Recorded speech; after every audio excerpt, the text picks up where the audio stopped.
June 12, 2025 దేశ చరిత్రలో ఘోర విషాదాన్ని మిగిల్చిన రోజుగా మిగిలిపోయింది. అహ్మదాబాద్ విమానాశ్రయం నుంచి లండన్ బయలుదేరిన ఎయిర్ ఇండియా 787 డ్రీమ్ లైనర్ విమానం టేకాఫ్ అయిన కాసేపటికో కుప్పకూలింది. ఈ ఘటనలో మొత్తం 265 మంది చనిపోయారు. ప్రమాద సమయంలో 242 మంది ఉన్నారు. 230 మంది ప్రయాణికులు, 2 పైలట్లు, 10 మంది సిబ్బంది.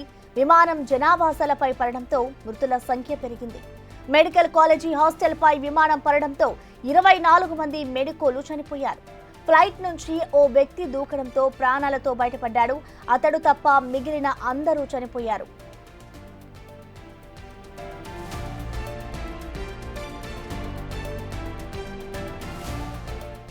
విమానం కూలిన ప్రాంతంలోని బీజే వైద్య కళాశాల మెడికోల వసతి గృహ సముదాయం బాగా ధ్వంసమై 24 మంది మృత్యువాత పడ్డారని భావిస్తున్నారు.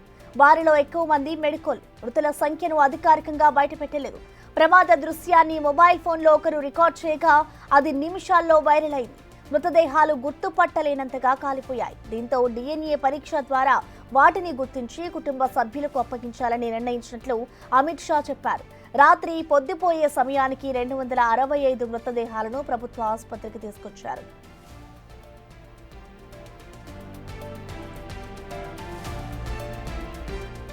ఎయిర్ ఇండియా విమాన ప్రమాదంలో మృతులపై విమానయాన సంస్థ కీలక ప్రకటన చేసింది. AI-171 విమానంలో ప్రయాణించిన 242 మందిలో 241 మంది మృతి చెందినట్లు సోషల్ మీడియాలో వెల్లడించింది. ప్రాణాలతో బయటపడిన ప్రయాణికుడికి ఆసుపత్రిలో చికిత్స అందిస్తున్నట్లుగా పేర్కొంది. మృతుల్లో 229 మంది ప్రయాణికులు కాగా 12 మంది సిబ్బంది అని వెల్లడించింది. 169 మంది భారతీయులు, 53 మంది బ్రిటన్ పౌరులు, 7 పోర్చుగీస్ వాసులు, కెనడాకి చెందిన దేశస్థులు ప్రాణాలు కోల్పోయినట్లుగా తెలిపింది. భారత సంతతికి చెందిన బ్రిటన్ పౌరుడు చికిత్స పొందుతున్నట్లుగా వెల్లడించింది.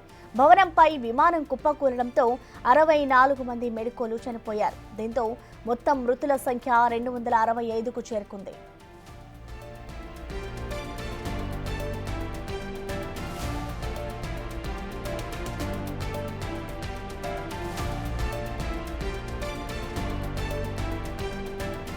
ఇటు విమాన ప్రమాదంలో ప్రాణాలు విడిచిన బాధిత కుటుంబాలకు అండగా ఉంటామని ఎయిర్ ఇండియా స్పష్టం చేసింది.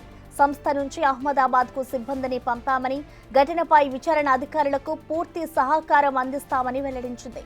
ఇప్పటికే హాట్లైన్ నెంబర్ను అందుబాటులోకి తెచ్చినట్లుగా పేర్కొంది.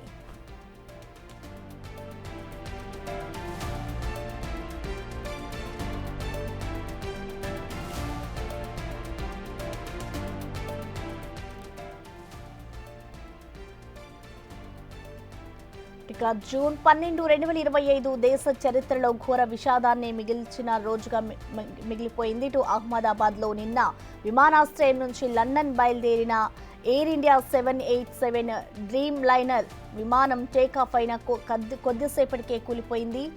ఇటు దాదాపు ఈ ఘటనలో 265 మంది చనిపోయారు.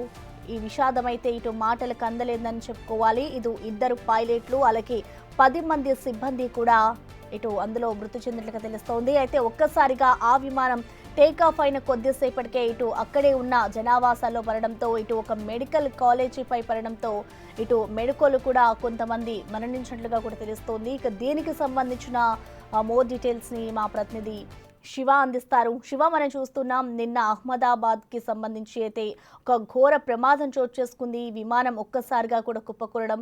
సో ఒక్కసారిగా ఈ విమానం అనేది కూడా ఇటు మెడికల్ కాలేజీ మీద పడడంతో అటు మెడికల్ కూడా కొంతమంది మరణించినట్లుగా తెలుస్తోంది. సో ఇప్పటి వరకు అసలు మరణాల సంఖ్య ఎంత ఉంది మెడికల్ కాలేజీకి సంబంధించి?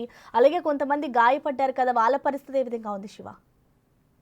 రైట్ ప్రసన్న, నిన్న మధ్యాహ్నం 1:38 సమయంలో అహ్మదాబాద్ నుంచి లండన్ బయలుదేరిన ఎయిర్ ఇండియా విమానం వితిన్ 30 seconds లోనే టేకాఫ్ అయిన 30 seconds లోనే విమానం కుప్పకూలిపోయిన ఘటన విషాదాంతంగా ముగిసింది. దాంట్లో మొత్తం 242 మంది ప్రయాణికులు ఉంటే ఒక ప్రయాణికుడు తప్ప మిగతా మొత్తం ఇటు గుజరాత్ మాజీ సీఎం విజయ్ రూపానీతో సహా మొత్తం 241 మంది మృతి చెందినట్లు కూడా ధృవీకరించారు. వారితో పాటు ఏదైతే ఫ్లైట్ టేకాఫ్ అయిన తర్వాత ఈ మెడికల్స్ సంబంధించిన హాస్టల్ మీద ఫ్లైట్ పడిపోవడంతో కూలిపోవడంతో దాదాపు 24 మంది ఈ మెడికోస్ కూడా చనిపోయారని తెలుస్తోంది. కరెక్ట్గా అదే లంచ్ టైం కావడంతో డైనింగ్ హాల్లో వారు భోజనం చేసిన సమయంలో ఈ ఘటన జరిగింది. ఈ నేపథ్యంలోనే దానిలో 24 మంది మెడికోస్ కూడా చనిపోయారు. దాదాపు మొత్తం 241 వీరొక 24 మొత్తం 265 మంది వరకు కూడా చనిపోయినట్టు తెలుస్తుంది. అనేక మంది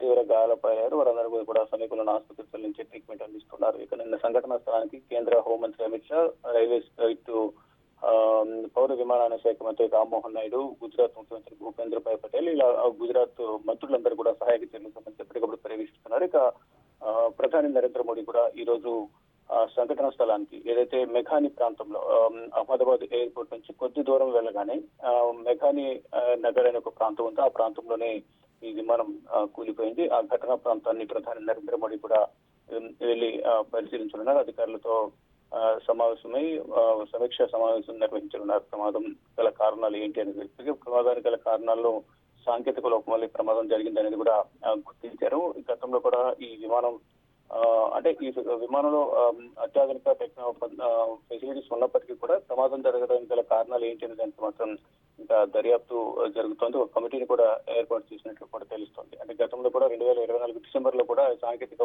లోపం వల్ల ఎమర్జెన్సీ ల్యాండింగ్ జరిగింది. మరోవైపు నిన్న ఇదే విమానంలో ఢిల్లీ నుంచి అహ్మదాబాద్ వచ్చిన ఒక ప్రయాణికుడు కూడా ట్వీట్ చేసి ఈ విమానంలో ఫెసిలిటీస్ అనేవి సరిగ్గా లేవు, ఏసీ సరిగ్గా పనిచేయడం లేదు, మరోవైపు మెయింటెనెన్స్ సరిగ్గా లేదంటూ కూడా ఆయన కూడా ఒక ట్వీట్ చేశారు. దీనికి సంబంధించి ఎయిర్ ఇండియా కూడా ఫిర్యాదు చేశారంటూ కూడా ఆయన తెలిపారు. ఆయన ట్వీట్ చేసిన తర్వాత 2 గంటల లోపు మళ్ళీ ఈ ప్రమాదం చోటు చేసుకోవడం పట్ల కొంత అనుమానాలు వ్యక్తమవుతున్నాయి. అంటే సాంకేతిక లోపమా ఇతరతరమైన కారణాలు ఉన్నాయనేది కూడా తెలియాల్సి ఉంది. ఇప్పటికే కేంద్ర ప్రభుత్వం విచారణకు ఆదేశించిన నేపథ్యంలో ప్రజెంట్ కమిటీని కూడా ఏర్పాటు చేశారు. కమిటీని ఏర్పాటు చేసిన నేపథ్యంలో వాస్తవాలనేవి కూడా త్వరలోనే బయటకు వచ్చే అవకాశం కలుగుతుంది. మరోవైపు బ్లాక్ బాక్స్ ఏదైతే ఉంటుందో విమానంలో ఆ సమయంలో ఏదైతే విమానం ప్రమాదం జరిగే సమయంలో పైలట్స్ ఇద్దరు ఉంటారు కాబట్టి పైలట్స్ ఏటీసీ కూడా సమాచారం ఇచ్చినట్టు కూడా తెలుస్తోంది. వారు సమయంలో ఏం చెప్పారు ఏంటి అనేది కూడా బ్లాక్ బాక్స్ ద్వారా దాంట్లో ఉన్న సమాచారాన్ని బట్టి బయటకు వెల్లడించే అవకాశం అయితే ప్రధానంగా కనిపిస్తోంది. అంటే ప్రమాదం గల కారణాలు ఏంటి, ప్రధానంగా ఏముంది ప్రమాదానికి గల కారణాలు అనేది కూడా బ్లాక్ బాక్స్ లో రికార్డ్ అయిన పైలట్ వాయిస్ ని బట్టి అర్థమయ్యే అవకాశం అయితే కనిపిస్తోంది. కానీ ఇక ఈ ప్రమాదంలో ఒక వ్యక్తి ఎమర్జెన్సీ డోర్ నుంచి ఒక వ్యక్తి ప్రాణాలు కాపాడుకున్నట్లు కూడా తెలుస్తోంది. మొత్తం దీంట్లో 2 పైలట్లు 10 మంది సిబ్బందితో సహా ఇటు ప్రయాణికులందరూ కూడా కలిపి మొత్తం 242 మందిలో ఒకరు ప్రాణాలతో బయటపడారు, 241 మంది చనిపోయారు. దాంతోపాటు ఈ ఏదైతే మెడికోస్ సంబంధించిన హాస్టల్ జరుగుతుందో దానిలో 24 మంది మెడికోస్ కూడా చనిపోయినట్టు తెలుస్తోంది. శివ, ఇప్పటికే చూసుకుంటే ఘటనా స్థలానికి నిన్నటి నుంచి కూడా అహ్మదాబాద్ లోనే ఇటు అమిత్ షా ఉన్నారు, ఇటు ఇవాళ కూడా మోడీ ఘటనా స్థలానికి వచ్చి అక్కడ పరిశీలించబోతున్నారు. సో మోడీ ఎన్ని గంటలకి రాబోతున్నారు అనుకోవచ్చు, ఓవరాల్ గా అక్కడ ఉన్న సిచ్యువేషన్ ని ఏ విధంగా అంచనా వేసే అవకాశం ఉందనుకోవచ్చు. అసలు ప్రెసెంట్ ఇటు దీనికి సంబంధించి విచారణ ఏ విధంగా సాగుతోంది? ఇప్పటికే దీనికి సంబంధించి ఉన్నత స్థాయి కమిటీ కూడా ఒక కమిటీని ఏర్పాటు చేసి కేంద్ర ప్రభుత్వం ప్రాధాన్యత గల కారణాలు ఏంటి దానిపైన ఇక మరి కాసేపు అంటే 8 గంటలకు ప్రధాని నరేంద్ర మోడీ ఢిల్లీ నుంచి బయలుదేరి అహ్మదాబాద్ ప్రమాద ఘటన జరిగిన ప్రాంతానికి వెళ్తారంటూ కూడా సమాచారం అయితే అందుతుంది. అక్కడికి వెళ్లి అధికారులతో దీనికి సంబంధించి ప్రమాదానికి గల కారణాలపైన వారితో సమీక్ష నిర్వహించనున్నారు. ఇటు ప్రధాని నరేంద్ర మోడీతో పాటు గుజరాత్ ముఖ్యమంత్రి భూపేంద్ర భాయ్ పటేల్ అలాగే మంత్రులు ఇతర అధికారులందరూ కూడా సంఘటన స్థలానికి వెళ్ళనున్నారు. ఇటు పౌర విమానయాన శాఖ మంత్రి రామ్మోహన్ నాయుడు అక్కడే ఉండి పరిస్థితి అంతా కూడా సమీక్షిస్తున్నారు. ఎవరైతే గాయపడ్డారో వారందరూ కూడా మెరుగైన చికిత్స అందించాలంటూ కూడా ఆదేశాలు జారీ చేశారు. మరోవైపు ఎయిర్ ఇండియా మాతృ సంస్థ ఏదైతే ఉందో టాటా మృతి చెందిన మృతుల కుటుంబాలకు ఒక్కొక్కరికి ₹1 కోటి ఎక్స్గ్రేషియా ప్రకటించినట్లు కూడా నాకు తెలుస్తుంది. మొత్తంగా చూసుకుంటే అంటే ప్రమాదానికి గల కారణాలు ఏంటి అనే దానిపైన మెయిన్ గా కమిటీని ఏర్పాటు చేసి దర్యాప్తు కొనసాగిస్తున్నట్లు కూడా తెలుస్తోంది. అయితే శివ, ఇప్పటికే చూసుకుంటే దాదాపు ఇందులో 230 మంది కూడా ప్రయాణికులు ఉన్నట్లు తెలుస్తోంది. అంటే ఆ 230 మందిలో మన ఇండియన్స్ ఎంతమంది ఉన్నారు, అదర్ కంట్రీస్ కు సంబంధించిన వాళ్ళు ఎంతమంది ఉన్నారు, ఒక అంచనా ఏమైనా వేశారా? మొత్తం ఉన్న 242 మందిలో ఒకరు ప్రాణాలతో బయటపడ్డారు. మిగిలిన 241లో 169 మంది భారతీయులు ఉంటే దాంట్లో 53 మంది బ్రిటిష్ పౌరులు, 7 పోర్చుగీస్ సంబంధించిన జాతీయులు ఉన్నారు. కెనడాకు చెందిన మరొక కెనడియన్ కూడా ఉన్నారు. దీంట్లో మరొకటి ఇటు రాజస్థాన్ కి సంబంధించిన బాన్సువాడకు సంబంధించి మెడికో దంపతులు కూడా లండన్ లో సెటిల్ అవ్వడానికి అక్కడి నుంచి వెళ్ళారు. లాస్ట్ లో సెల్ఫీ కూడా తీసుకున్నారు. సెల్ఫీ కూడా సోషల్ మీడియాలో వైరల్ అవుతుంది. ముగ్గురు చిన్న పిల్లలు భార్య భర్తలతో పాటు ఉన్న ఒక సెల్ఫీ కూడా సోషల్ మీడియాలో వైరల్ అవుతుంది. అలా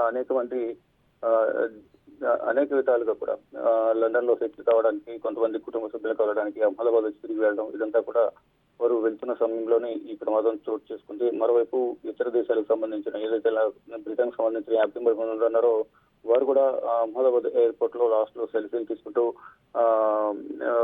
ఇండియాలో ఉన్న వారి అనుభూతిని షేర్ చేసుకుంటూ కూడా వారు కొన్ని వీడియోస్ కూడా రిలీజ్ చేశారు. దానికి వారు కూడా ఈ ప్రమాదంలో మృతి చెందినట్లు కూడా చెప్తున్నారు. అంటే మొత్తంగా చూసుకుంటే 265 మంది ఈ ప్రమాదంలో, 241 మంది, మరోవైపు ఇటు మెరుపులు 24 మంది, మొత్తం 265 మంది ఈ విమాన ప్రమాదంలో మృతి చెందినట్లు కూడా అధికారులు ధృవీకరించారు. ఈ విమాన ప్రమాదంలో ప్రాణాల కుటుంబాలకు అండగా ఉంటామంటూ కూడా ఎయిర్ ఇండియా స్పష్టం చేసింది. ఇక ఈ సంస్థ నుంచి అహ్మదాబాద్ సిబ్బందిని పంపామని, ఘటనపై మొత్తం విచారణ అధికారులకు పూర్తి సహకారం అందిస్తామని వెల్లడించింది. ఇప్పటికే హాట్ లైన్ నంబర్ ను కూడా అందుబాటులో చేసినట్లు కూడా ఎయిర్ ఇండియా తెలియజేసింది. మొత్తం చూసుకుంటే ప్రధాని నరేంద్ర మోడీ కూడా మరి కాసేపట్లో ఢిల్లీ నుంచి బయలుదేరి అహ్మదాబాద్ కు వెళ్తున్నారు. దీంట్లో మరో విషాద ఘటన, గుజరాత్ మాజీ ముఖ్యమంత్రి విజయ్ రూపాని కూడా మృతి చెందడం పట్ల వారి కుటుంబ సభ్యులు కూడా తీవ్ర కన్నీటి పరిణతమవుతున్నారు. Prasanna. Right, thank you Shiva.